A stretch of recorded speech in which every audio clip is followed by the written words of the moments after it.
Hey there, this is Mr. Icarus, and welcome to yet another edition of Doom Mod Madness.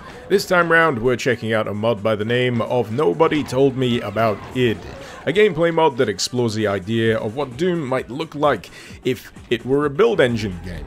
This is also paired up rather nicely with a map set by the name of Doom Rebuild.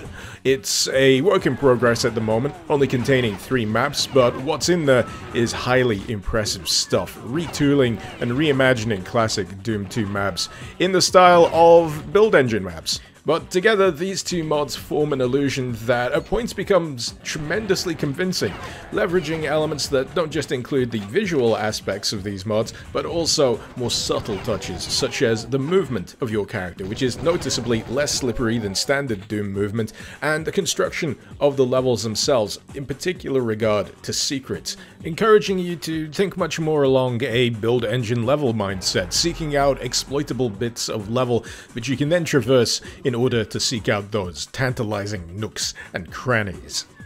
When it comes to the weaponry of this mod, I found that probably the most noticeable difference was the angling of the weapons themselves, bringing it much more in line stylistically with those of Duke 3D, but when it came to the actual functions of the weapons themselves, this mod seems to operate more along the lines of, if it ain't broke, don't fix it.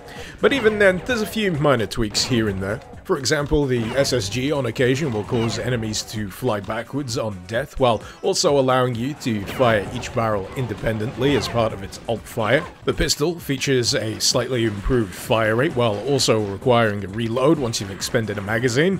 And somewhat intriguingly, you'll discover that a few of the weapons here have alt fires that require specialized ammo. The shotgun has an explosive alt. Could I find any ammo for that? Could I bollocks? The rocket launcher has homing rounds, and the plasma gun has a railgun alt-fire, which does a fairly good job at jibbing lower tier enemies. Oh, and for those of you wondering, the BFG now has a little bit of a kick. Another aspect of this gameplay mod that's received a few tweaks to make it feel a little bit more build-like would be the monsters themselves. It's nothing particularly overt, but there's definitely a difference when you notice the way that they move, and in some cases the way that they attack. Form humans, for example, no longer giving a pitiful single shot in your general direction, but instead a volley. And trust me when I say you'll never forget the first time a Pinky lunges at you from halfway across a room. These same enemy tweaks can also produce the occasional oddity in the midst of a level. For example, enemies placed on high ledges are no longer inclined to stick around up there. They're more than happy to tumble off the side if it means pursuit of the player. And imps in particular can occasionally surprise what with their ability to clamber over lower height obstacles, meaning that you can't always guarantee that that waist-high bar is going to put some distance between you and some very sharp claws.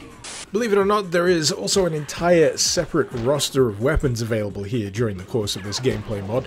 If you want to try it, you need to only select alternative mode and get blasting. But as nice as it is to have a separate loadout, I'm not entirely sure how I feel about it as a whole. It feels very much like a hodgepodge, a grab bag, if you will, of weapons from various other build engine games, and it doesn't really feel anywhere near as cohesive as the primary loadout.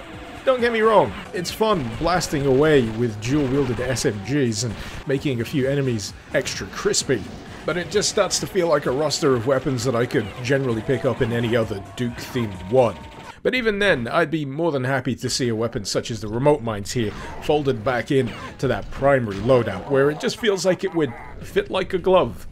It's certainly worth remembering though that both the map set and the gameplay mod are very much work in progress right now. The gameplay mod is version 0.4 at time of playing, and by the author's own admission, is relatively bare bones, but even then, I can confidently say that the primary loadout here is pretty damn satisfying to play with, and that feeling is only magnified when played in unison with this map set, which quite frankly I don't feel like I've gushed enough about as of yet. It's truly wondrous seeing these reinterpretations of Doom 2 levels, but with that extra build engine sheen of them being more tangible, realistic places.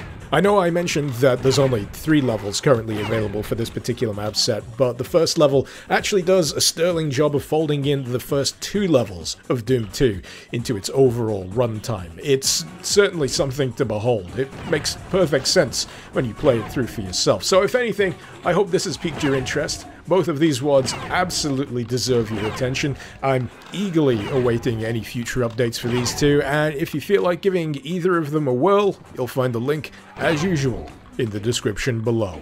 While I'm at it, big thank you to my wonderful patrons over on Patreon. Thank you so very much for supporting the channel and for helping to make content like this possible. If you're interested in lending a hand yourself, maybe you'd like to see your name in the credits, maybe you'd like to gain early access to my videos before anyone else, well, if that's the case, you'll find the link to my Patreon page also in the description below. Hopefully you've enjoyed this video. Feel free to let me know what you thought in the comments, and feel free to suggest any mods you'd like to see me cover in future editions of Doom Mod Madness.